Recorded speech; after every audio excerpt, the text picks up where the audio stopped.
Ayo, what's up? Welcome back din sa ating channel dito sa Bolts TV. Alright, so tayo nagbabalik-balik mga kababayan para sa isa na namang reaction, video at komentaryo. At ito na nga ang ating pag-uusapan ngayon mga kababayan. No? Ito po nga nangyari na kung saan talaga namang ibinaon nitong si Senator Tito Soto. Ito po nga si Senator Marcoleta mga kababayan. Maalala natin, ang dami ng binitawan netong si Senator Marcoleta mga kababayan. Meron pa siyang press conference nung mas maaga pa, 'di ba? Tapos ngayon bumanat siya sa plenary. At pareho pa rin yung kanyang statement mga kababayan, kung ano pa rin yung kanyang sama ng loob. Ganun pa rin, yung issue pa rin ng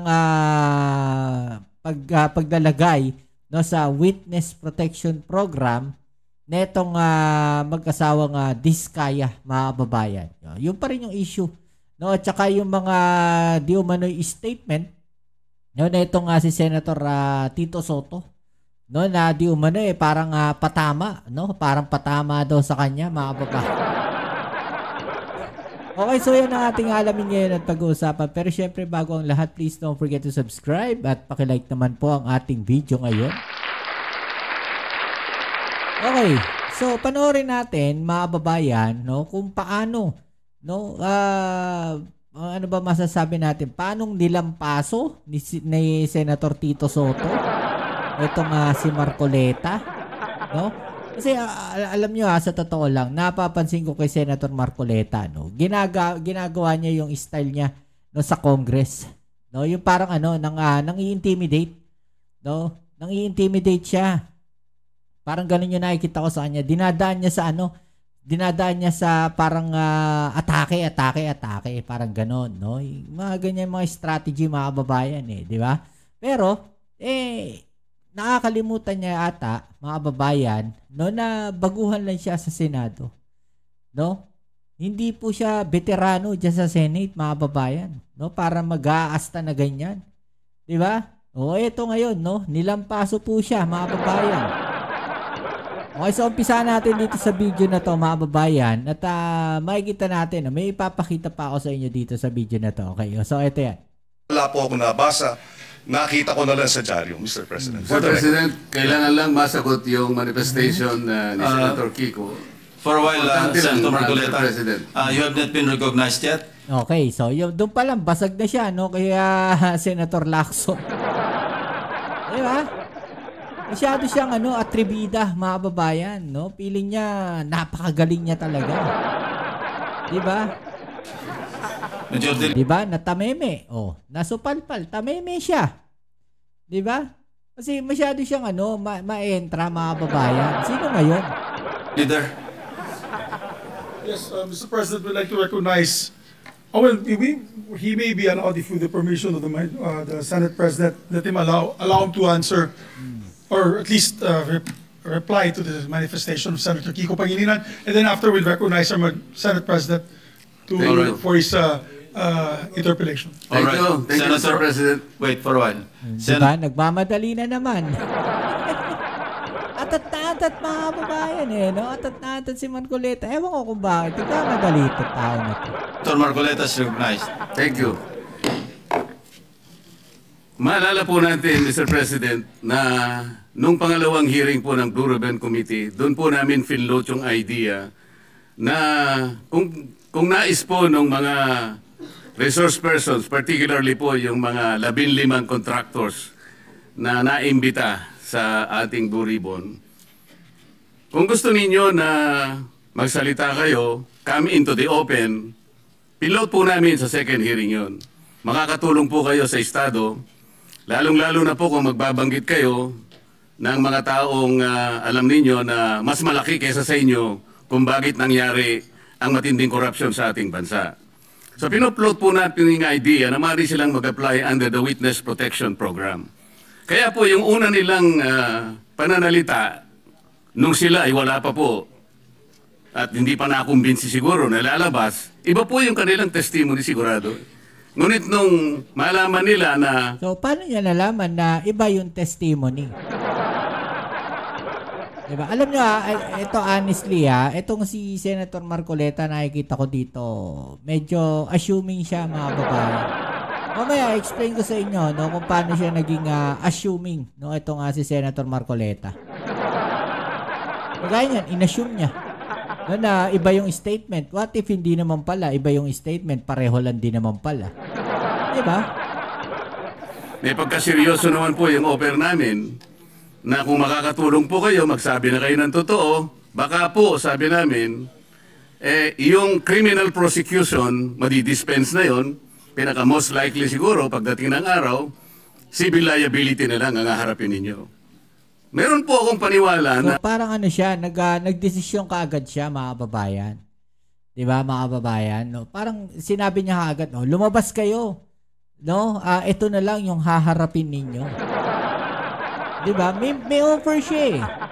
Diba? Ang tanong, kinonsulta niya ba yung ibang mga kasama, yung committee? Diba? Ng Blue Ribbon Committee ba? Bago siya nag-offer ng ganon. Diba? Pinag-isipan nilang mabuti yun, kaya lumabas yung mag-asawa na yun. Paano niya nalaman? Assuming talaga. Nung lumabas sila, natural dahil sa magsasabi na sila ng totoo, lalabas po talaga kung anong gusto nilang sabihin. Maring taliwas po doon sa narinig na nauna na pahayag ni Senator Kiko. Sa mga tweet, hindi po pwedeng pagbasihan yung nauna nilang pagsagot sapagkat hindi pa sila nakapagpasya na kanilang sasabihin na kung anong nalalaman nilang totoo sa kanilang kalooban. Yun po yung totoong nangyari ron. Di ba? Siya na nagsabi, yun po yung totoong nangyari doon. Di ba? Paano niya nalaman na yun talaga yung totoong nangyari doon? Kaya bumaliktad itong mga diskaya. Di ba? Kaya hindi po ako naniniwala nang dahil lamang doon sa maaring hindi pareho nung una yung kanyang testimony at doon niya na sinabi yung buong katotohanan ay maaring edited o maaring may pagbabago o hindi pwedeng pagbasihan. Sa akin palagay po, ang pinag-uusapan natin, ano man yung kanilang sinumite, wala pong karapatan ang sino man sa atin na husgahan yun eh. Yun po yung kanilang nalalaman eh. Pagdating po ng araw, ang korte na po ang gagamit doon kung sakasakaling matapos po yung investigasyon na ito. Nagkaroon po ng committee report at sinumiti po at ang rekomendasyon po ay ipagsakda lahat ang mga tao may kinalaman dito. Yun pong mga ganong klaseng dokumento ay pupunta rin sa korte eh. And in the final analysis, only the court can determine yung veracity o yung kawalang katwiran, kung meron man, ng mga naunang pahayag. Yun po yung gusto naming mapansin, Mr. President. Salamat po. Thank you, Senator Marcoleta. The Senate President is recognized. Thank you, Mr. President. Thank you, Mr. President. Well, I decided to go down from the rostrum so that I can either answer or debate with any or with any interpellations from our colleagues. No? But let me just try to explain some of the points that were raised that to me, and that is my opinion, inaccurate yung mga intindi or inaccurate yung perception in these interviews that the media has been conducting with me. Inaccurate yung pagkakaintindi, mga kababayan. Yun yung sinasabi dito ni Tito Sen. No? Inaccurate. No? Yung mga pagkakaintindi nila. Di ba, mga kababayan? No, ang problema kasi, masyado nilang dinidibdib. Bakit? Tinatamaan ba sila? No? Sumasapul ba sa kanila yung sinasabi ni Tito Sen, mga kababayan? Sapul ba? Diba? May laman ba? O tumatama ba sa kanila? No, yung mga sinasabi ni Tito Sen? Ang totoo nga yan, dami ko pa nga iniiwasan na interview eh. Kukunti pa nga yun eh. Pero whenever I am asked, I come up with my opinion. You don't like my opinion, but you have to respect it. In much the same way as I respect your opinion, whatever it is. No? Tama, di ba? Tama naman. No? Ang sinasabi dito ni Tito Sen, mga kababayan, no, kung ano yung tanong sa kanya, no, sinasabi niya lang kung ano yung kanyang opinion, kung ano yung saloobin niya. No, na dapat respetuhin nila. No, respetuhin ng ibang tao. Kagaya niyan, ako, nagagawa ko ng sarili ko opinion, ng sarili ko reaction. Diba? At kung ano man yung mga sinasabi niyo dyan sa comment section, nire-respeto ko yan. Diba? Opinion niyo yan eh. Diba? Parang ganun yung sinasabi dito ni Tito Sen. Diba? Kung ano man yung sinasabi ni Tito Sen, opinion niyo yan. Opinion niya yon. No? So, dapat igalang natin. At kung ano yung opinion ninyo, igagalang din niya. Diba? Pero kung tinatamaan kayo, ewan ko na lang. But when it comes to the issue of legal, there are rules to follow. So let me start with what the minority leader said as far as the Blue Ribbon Committee is concerned and the order. Malinaw sa rules natin a witness cited in contempt may be ordered by detained in such a place as may be designated by the committee alone or andun yung or with the concurrence of the Senate President by either one detention order. So it's the Senate President has the power to do that. Ngayon, nung binibigay sa akin binigay sa akin yung sulat para i-recommend yung witness protection program ng mga diskayas, ang feeling ko incomplete eh. Ang usapan at narinig ko ito kay Secretary of Justice, kailangan tell all, hindi tell half. Tama. Di ba? Ang mga binabanggit, 2022 to 2025 eh. Sila number one contractor, 2016 to 2022 eh. Yun. Ba't wala dun? Yun na nga, mga kababayan. Yun na nga. Diba? At saka sila na rin nagsabi, no, na nag-start sila sa DPWH summer 2016. Diba? Hanggang 2022. At kung sabi ko nga, no, kung babalikan natin, mga kababayan, yung taon na yon, no, doon tumaas, no, o doon dumami yung kanilang proyekto during the term of dating Pangulong Duterte. Diba? Ang pinopoint out dito ni Tito Sen, mga kababayan, sabihin ninyo lahat. No? Hindi yung certain time lang, na panahon lang panahon lang ngayon, no, ng ating Pangulong Bongbong Marcos. Sabihin ninyo lahat. Kung dati meron, no, di sabihin ninyo yung before kay Duterte. Diba? O nandiyan sa administrasyon ni Duterte, administrasyon ng Pangulong Bongbong Marcos. Diba? Yun yung tinatanong dito ni Tito Sen eh. No, nasaan noong panahon, no, ng dating Pangulong Duterte? Noong nag-uumpisa kayo at noong panahon ang dami ninyong proyekto. Diba? Na talagang doon kayo nag-boom. Diba? Para kasing may iniiwasan, no? Para sa akin parang kulang, no? Hindi po pwedeng ganun.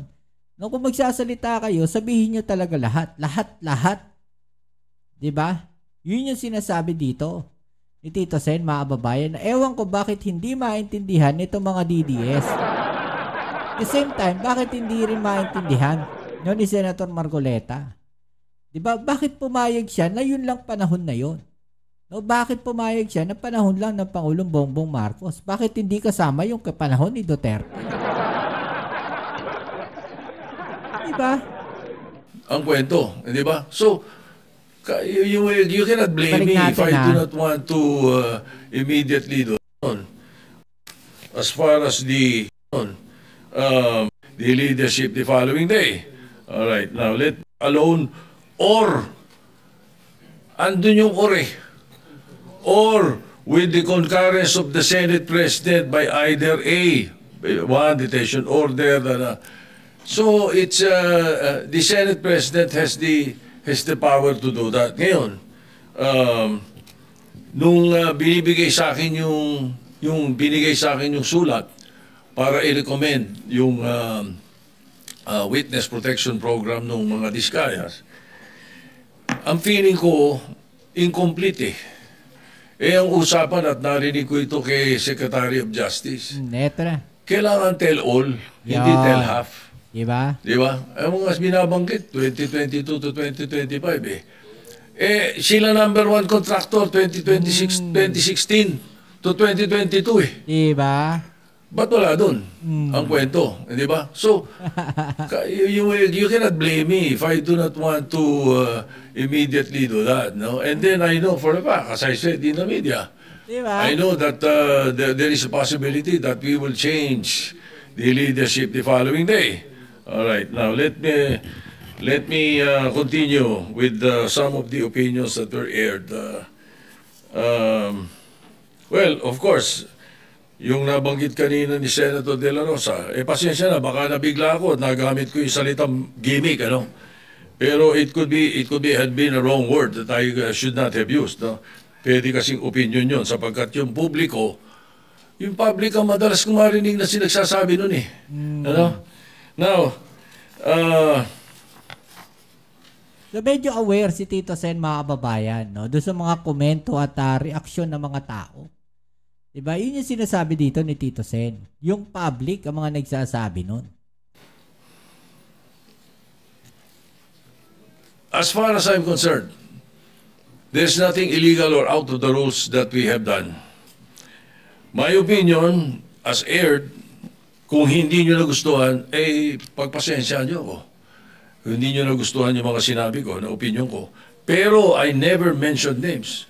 When I said, baka na-edit, tama yung sinabi ni Senator Pangilinan. Iba yung thinking eh. Bakit iisipin nyo kagad na pinapa-edit ko yung affidavit? Di ba? Di ba? Hindi eh. Di ba, mga kababayan? May guilty ba? Guilty? No? May pina-edit ba? Mga kababayan? Di ba? Yun yung sinasabi dito ni Tito Sen. No? Hindi naman niya sinabi na inedit. No? Hindi niya direct na sinabi na inedit yung statement eh. So, and when I say those things, you should not feel alluded to. Wala naman akong binanggit na pangalan eh. Yun yung sinasabi natin, mga kababayan. No, na parang merong assuming. No, merong may senador na may senador na assuming. 'Di ba? So, sino kaya yung senador na assuming na 'yon? Diba? And then yung tinatanong, binanggit yung tungkol sa the Blue Ribbon being a lawyer, does not have anything to do with Senator Marcoleta. It was a question by the public. It was a question even by Secretary Claire Castro or Attorney Claire Castro. The question was, di ba kailangan abogado yun? So that was asked of me. And I said, no. Nothing in the rules says so. Wala naman talaga eh. As a matter of fact, we elected Sani Alvarez as Blue Ribbon Chairman for 2 years. And he's not a lawyer. Binagdebatihan na namin nila Neptali Gonzales yan sa kanila Ernie Maceda yan. Matagal na. Ano? No. He's never a lawyer. Sani Alvarez was not a lawyer. Oh, we even debated about it. Oh, I am very sure, 100%. Oh. Anyway, so again, no? Wala akong binabanggit na gano'n. You should not feel alluded to when I say na kasi, tinatanong nila, hindi naman daw abogado Senator Lacson. Magaling na investigador eh. Di ba? Talo niya ng karaniwang abogado. Hindi ko sinabi si Senator Marcoleta, abogado na yun, o sino pang abogado. I never mentioned any name. I was saying, napakadaming abogado sa Pilipinas, libo-libo. So, a lawyer who was not well-versed in investigation, mas gusto ko na yung investigador. That was my point. Ano ba? Why will you feel alluded to, Mr. President, if I did not mention your name? Di ba? Now, diba? Dito, supalpal si Marcoleta rito. Diba? Parang sinasabi dito ni Senator Tito Sen, no, mga babae, ni Senator Soto, na bakit pilit mong kinokonekta yung pangalan mo? Diba? Hindi naman ikaw. Diba? Parang ganon, no? Yung sinasabi dito ni Tito Sen. Bakit kinokonekta mo yung pangalan mo? Hindi naman para sa iyon. Diba? Ang problema, meron nagre-react. No, merong nagre-react kasi. Diba? Merong nag-a-assuming na siya.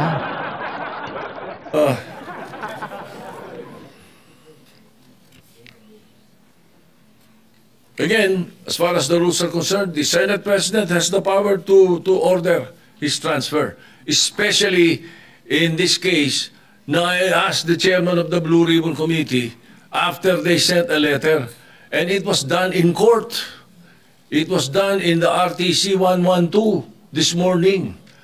That was where the letter was transmitted to Attorney Valentina of the Senate Legal, who was representing the Senate in the hearing of the writ of amparo. Yun ang istorya nun. So the request was go back to the Senate. Ay sabi ko maganda, if that is your request, because that is precisely what the members of the minority wanted. Di ba? So no question. O bakit may question ngayon? Nalilipat natin, binalik natin sa Senate custody. And then also, to be fair to the OSAHA, every day, they monitor wherever that person is. Kahit na nung dinala natin yung si Colonel something sa Muntinlupa, meron tayong sa Pasay City Jail, si Balad ba yun? You don't need to have an OSAA there the whole day, 24 hours. It's not necessary. The important thing is it's under the custody of a legal custody. Yun ang importante nun. So hindi kailangan nakabantay ang OSAA doon. Now, if you want to change the rules, then you propose an amendment to the rules. Na gusto niyo, OSAA nakabantay kahit saan natin ilagay. Alright? Now, maraming nabanggit kaya isa-isa natin to. Pasensya na kayo.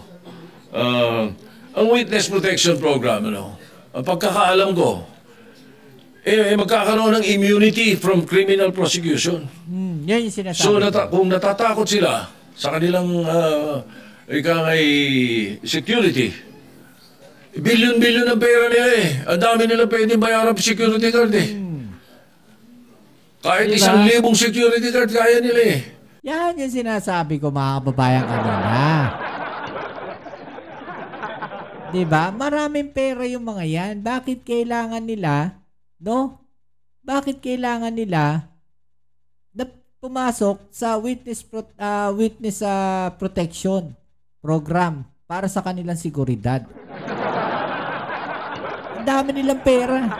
Kaya nilang kumuha kahit isang buong agency siguro ng security guard. Kaya nila Diba? Takot sila sa seguridad nila. Pa-bulletproof nila yung mga kotse nila. May pera sila Diba? Takot sila. Paglabas sila rito, mag-vest sila. Bulletproof vest. Diba? Tama naman si Tito Sen. Mapera kayo. Diba? Kung takot kayo sa seguridad ninyo, may pera kayo. Edi gastusin nyo yung pera nyo. Parang ganun yung sinasabi dito ni Tito Sen. Bakit kailangan gobyerno? Tama. Ay galit na galit ang mga tao dahil hindi nga natin malaman kung ilan yan, kung nangyari nga yan, kung sila nga yan, kung hindi po ba? Kaya tapos po, proteksyonan nyo pa? We're just trying to be prudent. Konting konting hinay. Huwag yung sasabihin natin. Kaya sabi ko, ba't tayo nagmamadali? I'm not pertaining to any senator. Bakit, sana do not feel alluded to if I don't mention your name. Di ba? And then, huwag mo kasing assuming. Di ba? Di naman binabanggit yung pangalan mo Ipilit mo dinidikit yung pangalan mo. Huwag assuming. State witness, there is no other direct evidence available for proper prosecution So, it is not applicable to the Discayas. At saka na, hindi rin pwede sapagkat ang pananaw ng karamihan, ang pananaw ng taong bayan, sila most guilty. Ang pwede sa Witness Protection Program, yun, not the most guilty. Yun ang sinasabi ng batas. Anyway, as I said, the Senate President has the power to order the transfer. And if I have used a word that does not conform to your palate, then pagpasensyahan nyo. Pag ganun, pagkat karamihan ng binanggit ko, opinion ko. Kung ako ini-interview ng media, I always, as far as I'm concerned, tell the truth. Pag ang media kausap mo, kausap mo taong bayan eh. Ganun yun. Kaya iniiwasan ko na hindi ako magsabi ng totoo. Kung opinion ko hiningi, binibigay ko opinion ko, hindi ko tinatago. So if you don't like my opinion, I'm sorry, Mr. President. But that's how it is. Thank you. Yeah, Mr. President. Well, it's a pleasure of the Minority Leader. Yeah. Alright, saya mga kababayan. No? Grabe. No, talagang ibinaon dito si Marcoleta, mga kababayan. Walang na lang, ipako eh. No? Ipapakuhan yung pinagbaonan. Eh. Grabe, di ba? Lahat ng banat ni Marcoleta, talaga namang sinagot ni Tito Sen. No? At walang atrasan. No? Walang tinatago. Di ba? No, ano masasabi nyo po dyan? No? I-comment sa ibaba nyo mga opinion at atin yung pag-usapan. Alright? So yan muli, maraming salamat sa lahat ng mga patuloy na kasuporta dito sa ating channel. Kita-its po tayo sa ating next video upload. Dito muli ang yung Kuya Mobs dito sa Mobs TV. Peace. I'm out.